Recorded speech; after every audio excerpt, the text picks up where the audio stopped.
नमस्कार, मेरा नाम हरिकेश है और सुबह के तड़के बज रहे हैं 4। इस वक्त खलगाट टोल के पास नेशनल हाईवे में किसान बैठ चुके हैं। जी हाँ, मौसम ठंडा है लेकिन सरगर्मियां जो है वो बढ़ी हुई हैं, चाहे आप सियासी कहें या फिर किसानों की मांग को लेकर के। राष्ट्रीय किसान मजदूर महासभा के लोग हैं और यह आह्वान था दिन के 8 बजे का कि किसान यहाँ इकट्ठे होंगे, चाहे फिर वो न्यूनतम समर्थन मूल्य इस विषय को लेकर हो या फिर ऋण माफी को या इनकी अन्य मांगों को लेकर के। तो हम इनसे बात करेंगे, चर्चा करेंगे कि भैया क्या विषय है कि सुबह 4 बजे इतनी ठंड में किसानों को सड़कों पर बैठना पड़ रहा है मध्य प्रदेश में। पिछले हम 6 महीने से शासन को अवगत करवाते आए हैं कि किसानों की फसल एमएसपी पे बिके। धारा 36-37 के तहत मंडी अधिनियम में कहते हैं कि धारा अगर किस मंडी में समर्थन मूल्य से नीचे बिके तो अपराध की श्रेणी में आता है, मगर उस धारा का पालन आज तक कभी करवाया नहीं गया। एक सवाल मेरा ये है कि किसान अन्नदाता कहलाता है, भाग्य विधाता कहलाता है, और आज वही भगवान जो है वो सड़कों पर बैठना पड़ रहा है, उसे नेशनल हाईवे पे बैठना पड़ रहा है उसे। ऐसी क्या बात हो गई, क्या नाराजगी हो गई? नाराजगी की बात नहीं है, हम पूरे देश का पेट भरने वाले किसान हैं, मगर हमको हमारा अगर लागत मूल्य भी नहीं मिले तो इस देश को कैसे किसान बचाएगा, और अगर किसान नहीं रहा तो देश कैसा खड़ा रहेगा। बड़ा जटिल हो रहा होगा इस ठंड में, कंबल ओढ़ के खड़े हैं आप। जी, हम लगातार 5 अगस्त से शासन को प्रशासन को अवगत करवा रहे हैं। हमारा कृषि का उत्पाद जो है वो एमएसपी पे बिके और एमएसपी का पालन करे, परंतु हमारे किसानों के साथ में इतना छलावा हो चुका है। हमारी मक्का को 700 रुपये 1000 रुपये में ख़रीदा गया है। हमारे कपास को लेकर के सीसीआई जब से आई है इतनी नौटंकी लेकर के आई है कि किसानों को स्लॉट बुक नहीं हो रहा है, किसानों के कपास की खरीदी नहीं हो रही है। अब हमने शासन को प्रशासन को 4 महीने से ज्ञापन दिया, विधायकों को ज्ञापन दिया, सांसद को ज्ञापन दिया, परंतु फिर भी हमारी कोई सुनने को तैयार नहीं है।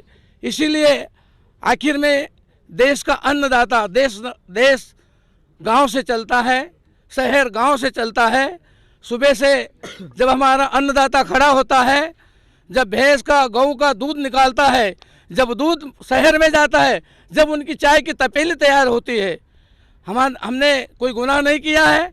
देश की जनता को अन्न दे रहे हैं, दलहन दिया है, तिलहन दिया है, दूध दिया है, परंतु फिर भी हमारी माली हालत, हमारी आर्थिक स्थिति देखी जाए तो कई किसान अपनी फांसी लगा करके अपनी आत्महत्याओं के कगार पे खड़ा है। आज किसान, आप लोगों को एक बार आसपास और दिखाने की कोशिश करें कि ये लोग यहाँ पर बैठे हुए हैं। करीब करीब 100 लोगों के आसपास की संख्या हो चुकी है। ट्रैक्टर और टालियाँ जो इनकी है यहाँ खड़ी हैं और हजारों गाड़ियाँ जो हैं वो महज आधे घंटे में थम सी गई हैं। कितनी देर तक बैठने का सोचा है आप लोगों ने? जब तक सरकार हमारी बात नहीं मानेगी, जब तक यहाँ से किसान अब जाएगा नहीं, किसान आएगा।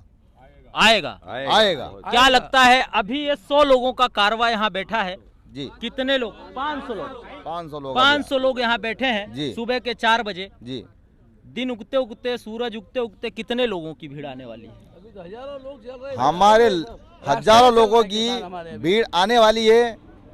सरकार को पिछले कई समय से हम बताते हुए हमने कहा है कि हमारी एमएसपी पे ही फसल बिके, और कलेक्टर के माध्यम से कई बार ज्ञापन दे चुके हैं, मगर आज तक उन्हें ऐसा लग रहा था कि किसान मजे में है। आज इस जगह पे कहाँ के किसान आने वाले हैं? यहाँ पर आज 4 जिलों से किसान आएंगे, खंडवा, खरगोन और धार और बड़वानी। खंडवा, खरगोन, धार और बड़वानी के किसान जो हैं वो बैठ गए हैं भैया, सड़कों पर हैं, सवाल सरकार से कर रहे हैं और तब तक उठने की बात नहीं कर रहे हैं जब तक कि उनकी मांगे पूरी नहीं होती। हम दिन भर यही हैं, लोगों से जुड़े रहेंगे, बात करते रहेंगे।